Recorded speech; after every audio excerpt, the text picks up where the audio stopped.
During this Thursday's NFL draft, a team has a chance to make one of the most heartwarming stories come true. This player's college journey is incredible. After his junior year, he got into a car crash, got depressed, quit football, was homeless for over 2 months, didn't tell his parents, returned to a Power 5 roster, became a captain, and now he has a chance to get drafted to the pros. His name is Martell Irby, and not many people know his full story, and that's why I'm here. If you don't know who I am, I'm Saturday Shenanigans, and I post amazing college football content all off season. Feel free to subscribe so you never miss out on another upload. Martell Irby was born in San Diego, California to a full house, including his mom, dad, and 2 brothers and sisters. His brothers were very athletic. One of them turned out to be a linebacker at the University of Nevada. But before Martell could get immersed into the whole football thing, he was a very troubled kid. He said that in kindergarten through 2nd grade, he was constantly getting suspended, kicked out of class, always getting in fights with kids, and his mom pulled him out of public school. So after 2nd grade, his mom moved him to a music conservatory school, and he said no one cared about sports there,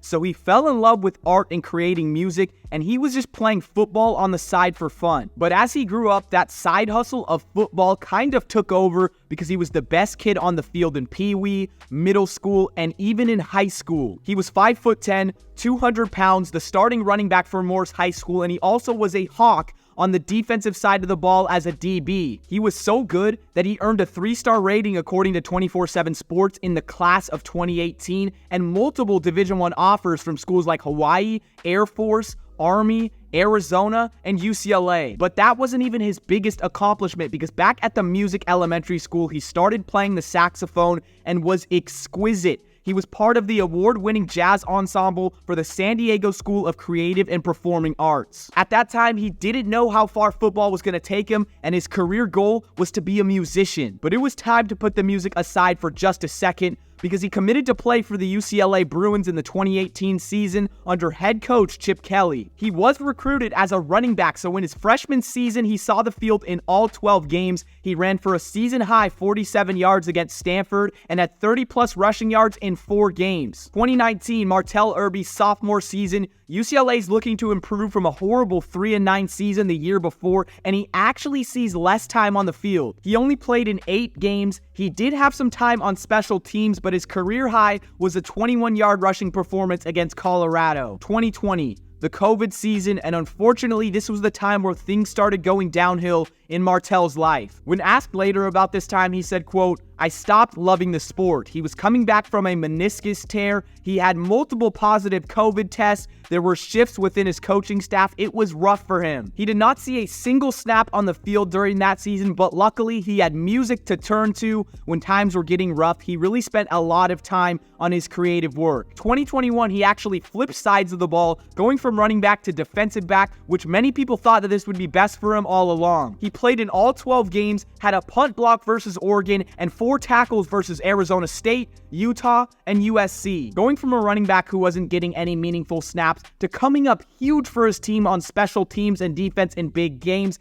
this was great to revitalize his college career. But just when things are looking great for Martell Irby, he hits rock bottom. Before his final spring ball of 2022, he got into a car crash with minor injuries, including a concussion. This would sideline him for a couple weeks, but the worst damage that was done was mental. After the crash, Martell said he felt isolated and depressed, and it didn't help when his defensive coordinator at UCLA got fired. He felt hopeless, lost, and he felt like the best option for him was to step away from football. Today's sponsor is OddsJam, helping you make profitable sports bets and win money. Yes, money that you can spend on chains, you can spend on decorations, and for me, spend on investing into this channel. My favorite thing on OddsJam is the arbitrage tool where you are guaranteed to make money. Also, in the positive expected value bets, OddsJam looks at every single sports book to help you find the most bang for your buck. All of this is on one platform, and it takes a monthly subscription. Now, you might see the subscription and say, $30? I'm not paying that, but you are going to make that money back so fast, I guarantee it. Go click on the link in the description. Feel free to sign up for an account, and if you do, it actually helps me out so I can invest more into this channel and make better videos for you. It helps everyone. All right, you're probably tired of hearing me yapping.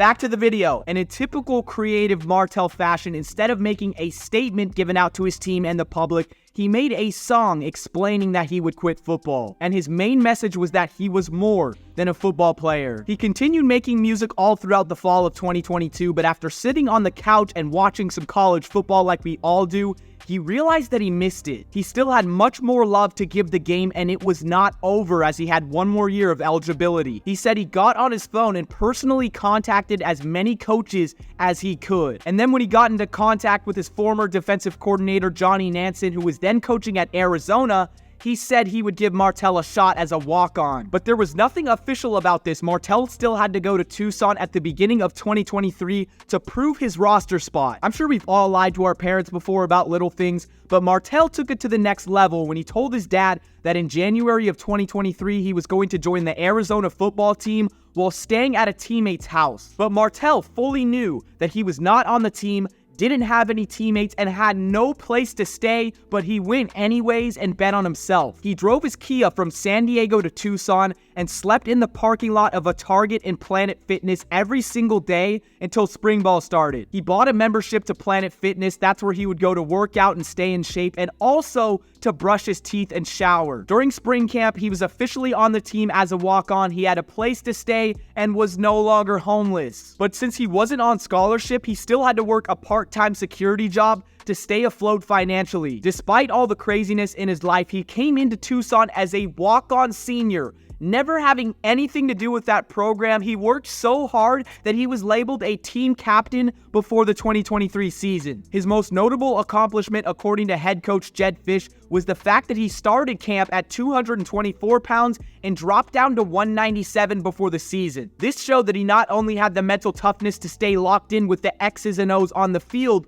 but off the field, taking care of his body, eating right, clocking in early, all of that. He led the team verbally and also by example. When his teammate Traden Stukes spoke about him, he said, quote, "I think he has helped the entire team understand you can do what you want if you work for it and not take anything for granted," end quote. Martell Irby was an underdog, and so were the Arizona Wildcats. He embodied the team. In 2022, they went 5-7, and no one really expected them to make a big jump in 2023, but they shocked the world. They went 10-3, finishing ranked 11th in the AP poll. Martell played in 12 games as a defensive back with 33 total tackles, 1 interception, 3 pass breakups, and had 2 games with 7 tackles. His 1 interception came on the biggest stage in the Valero Alamo Bowl against Oklahoma. He was interviewed after the game on live television. It was a heartwarming moment when he told his story. Is Martell Irby an amazing NFL draft prospect? No. Absolutely not, but he still has a chance of going to an NFL team. He did not get invited to the NFL Combine. As we know, not all players get that amazing opportunity, but he did showcase his skills at Arizona Pro Day. He looked good, and as of now, he's a projected late third-day pick or possibly an undrafted free agent. But the fact that he's even in this conversation after having a super successful senior year is unreal, considering he put the sport down 2 years ago,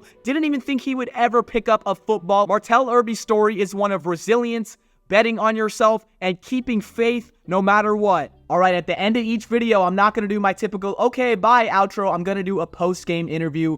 That one took a lot to make. I had to extract a lot of information from different pieces and sources, but it was so fun. I haven't made much NFL draft content yet at all because, to be honest, I don't care about the draft. I care specifically about college football, but when there is a story I like, I'm going to tell it. I'm not selling out like a lot of other YouTubers. They know the draft is going to get views, so they'll make a draft video even if they don't care. I'm not saying people are like that, but me, I'm going to make this story because I love it. And guys, this is a sentimental video because it's the last one with this background. I'm actually moving. If you're a longtime subscriber, you know I go to Oregon State. I'm stationed here in Corvallis, but for the next 4 months, for an internship, for some business opportunities, I'm moving to North Dakota. And you're probably like, oh my gosh, North Dakota, irrelevant, never even heard of that. But I gotta do what I gotta do. I'll tell you guys more about this incredible opportunity later, and I definitely will be filming content. Thank you guys so much for reaching the end of the video. I've been Saturday Shenanigans, your home for unfiltered college football content, and I'll see you guys soon.